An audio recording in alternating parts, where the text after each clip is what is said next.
الله. السلام عليكم ورحمة الله متابعينا في كل مكان، عظم الله أجورنا وأجوركم بذكرى استشهاد أمير المؤمنين سلام الله عليكم. اليوم في منزلنا، منزل الوالد والوالدة ولؤي وعائلتنا، الله يوفقهم إن شاء الله مأجورين.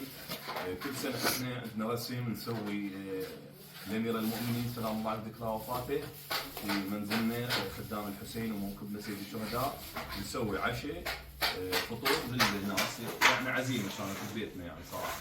كل سنة رسم، السنة اتفقنا أنا والحجي الله يوفقهم ويحفظهم إن شاء الله. هذا نوزع للأيتام أثوب، وهذه أبل الأيتام إن شاء الله، وهاي الوجبة من الفطور إن شاء الله اليوم راح تتوزع للفقراء والأيتام في جمعية كريم أهل البيت الخيرية.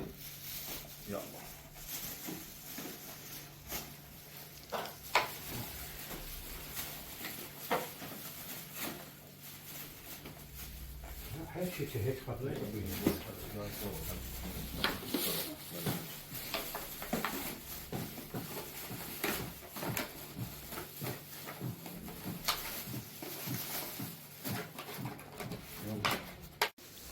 تعطي العريس.